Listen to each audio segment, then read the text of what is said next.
성도 여러분 안녕하세요. 10월 6일 목요일입니다. 오늘 함께 묵상할 본문은 이사야 34장입니다. 5절과 6절 말씀을 함께 읽어보시겠습니다.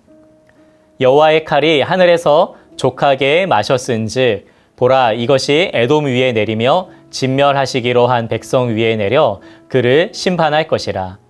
여호와의 칼이 피 곧 어린 양과 염소의 피에 만족하고 기름 곧 순양의 콩팥 기름으로 윤택하리니 이는 여호와를 위한 희생이 보스라에 있고 큰 살육이 에돔 땅에 있음이라. 아멘. 네, 여러분은 하나님을 어떤 이미지로 떠올리시나요? 사랑의 하나님, 긍휼의 하나님, 아버지 하나님. 아마 우리가 익숙하고 반가워하는 하나님의 모습은 이처럼 사랑의 하나님과 인자하신 하나님의 모습일 겁니다. 한편으로는 엄한 모습의 하나님도 떠오르실 텐데 오늘 우리가 묵상해 볼 하나님의 모습이 바로 그런 엄한 모습의 하나님, 즉 진노하시는 하나님의 모습입니다. 오늘 본문에서 하나님께서 진노하시는 대상은 5절과 6절에서 반복해서 나오는 민족인 에돔입니다. 보스라라는 지명도 에돔의 도시인데 높은 산지에 있는 요새와 같은 도시입니다. 하나님의 진노를 피할 성읍과 사람이 없음을 이 보스라에게 임한 진노를 통해서 알려주고 있습니다. 하나님께서 에돔을 심판하시는 이유는 교만과 악행 때문입니다. 에돔의 멸망을 주로 다루고 있는 이 오바댜 선지서에서는 그들의 교만과 악행이 드러납니다. 예루살렘의 패망을 기뻐할 뿐 아니라 멸망하는 순간을 노려서 약탈을 일삼는 등 죄질이 아주 나쁜 민족이라고 할 수가 있겠는데요. 또한 높은 요새로 인해서 스스로 안전하다고 여기며 교만이 하늘을 찌를 듯하였다 이렇게 경고하고 있습니다. 하나님께서는 그런 에돔을 향해 진노를 쏟으시고 심판을 예언하시는 것입니다. 하나님의 진노를 상징하는 표현으로 이사야서에서는 여호와의 칼이라는 표현을 사용합니다. 우리가 읽은 5절과 6절에 반복해서 여호와의 칼이라는 표현이 등장합니다. 칼이라는 말에서 알 수 있듯이 당시에 공격하는 무기를 상징하는 이 칼을 통해서 하나님의 진노를 나타내는 것을 알 수 있습니다. 성경에 여호와의 칼이라는 표현이 나올 때에는 항상 하나님의 심판이 있었습니다. 예레미야와 에스겔에서도 하나님의 심판을 상징하는 표현으로 여호와의 칼이 사용되기도 했습니다. 에스겔 21장 5절에 모든 육체는 나 여호와가 내 칼을 칼집에서 빼낸 줄을 알지라 칼이 다시 꽂히지 아니하리라 하셨다 하라 이렇게 말씀해 주고 있습니다. 이처럼 여호와의 칼은 하나님의 무서운 진노를 상징하는 표현입니다. 본문의 말씀을 접하며 여호와의 칼, 즉 하나님의 심판에 대해서 우리는 다음에 몇 가지를 묵상하면 좋겠습니다. 우선 첫 번째로는 여호와의 칼은 대적을 향한다는 사실입니다.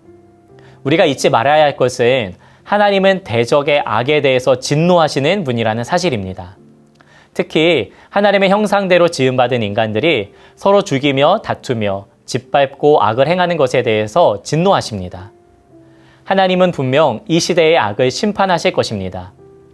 그렇기 때문에 고통당하며 신음하고 있는 이들에게는 분명 하나님의 심판이 희망의 메시지로 다가옵니다. 대적을 멸하시며 하나님의 구원이 선포되는 날이기 때문입니다. 이것은 여호와께서 보복하시는 날이요 시온의 송사를 위하여 신원하시는 해라 이 말씀이 적용됩니다. 에돔의 멸망은 곧 이스라엘의 구원이기 때문입니다. 그런데 우리가 기억해야 되는 것이 또 있습니다. 바로 두 번째인데요. 여호와의 칼은 우리를 향한다는 사실입니다. 하나님의 진노는 하나님의 백성들에게도 향합니다. 오늘 본문에서는 에돔을 향한 여호와의 칼이라고 나오고 있지만 성경 전반에 걸쳐 여호와의 칼은 이스라엘에게도 임합니다. 심지어 다윗에게도 하나님의 진노가 임했을 때에 여호와의 칼이 등장하게 됩니다. 역대상 21장 16절에 다윗이 눈을 들어 보매 여호와의 천사가 천지 사이에 섰고 칼을 빼어 손에 들고 예루살렘 하늘을 향하여 편지라. 여기에서 보시면 여호와의 사자가 그 칼을 예루살렘을 향하여서 펴게 된 것을 보게 됩니다. 앞선 12절에 보면 그 칼은 전염병을 나타나는데요. 이스라엘의 범죄로 인해서 전염병이 이스라엘에게 임하게 된 것입니다. 우리가 앞서 읽었던 에스겔 21장의 말씀도 이스라엘 백성을 향해 칼을 칼집에서 빼내신 하나님의 모습을 보여주고 있습니다. 하나님의 진노는 대적들에게만 향하지 않고 하나님의 자녀들에게도 향한다는 것을 우리는 잊지 말아야 할 것입니다. 여기서 우리가 기억해야 될 마지막 말씀, 가장 중요한 것은 이것입니다. 세 번째로 여호와의 칼은 아들이 대신 담당하셨다는 사실입니다. 하나님의 진노는 대적에게도 향하고 백성에게도 향하지만 그 모든 찔림은 아들이신 예수님이 대신 감당하셨습니다. 하나님의 진노는 하나님의 아들에게 쏟아 부어졌습니다. 이사야 53장의 말씀에 그가 찔림은 우리의 허물 때문이요 그가 상함은 우리의 죄악 때문이라. 그가 징계를 받음으로 우리는 평화를 누리고 그가 채찍에 맞음으로 우리는 나음을 받았도다. 아멘. 여러분, 이 말씀은 우리를 살리는 말씀입니다. 하나님의 진노의 칼을 맞고 살아날 자가 아무도 없지만 그 진노를 어린 양이신 예수님이 대신 찔리셨기에 우리가 살아나게 되었습니다. 우리가 할 수 있는 것은 오로지 그 사랑에 반응하며 그 은혜를 은혜로 여기는 것입니다. 사랑하는 성도 여러분, 하나님은 진노하시는 하나님이십니다. 우리가 그분 앞에 경외함으로 두렵고 떨림으로 서야 합니다. 우리는 결코 잊어서는 안 됩니다. 하나님은 우리의 죄를 그냥 두시는 분이 아니십니다. 대적과 우리를 모두 멸하실 수 있는 분이 하나님이십니다. 그리스도의 십자가는 바로 그 하나님의 진노를 대신 담당하신 크나큰 희생이며 우리를 위해 대신 여호와의 칼의 진노를 담당하신 예수님의 사랑인 것입니다. 그로 인해 우리가 진노에서 벗어났으며 생명을 누리게 되었음을 잊어서는 안 될 것입니다. 오늘 하루 그 사랑을 기억하며 감사하는 하루를 보내시기를 예수님의 이름으로 축복합니다. 기도하시겠습니다.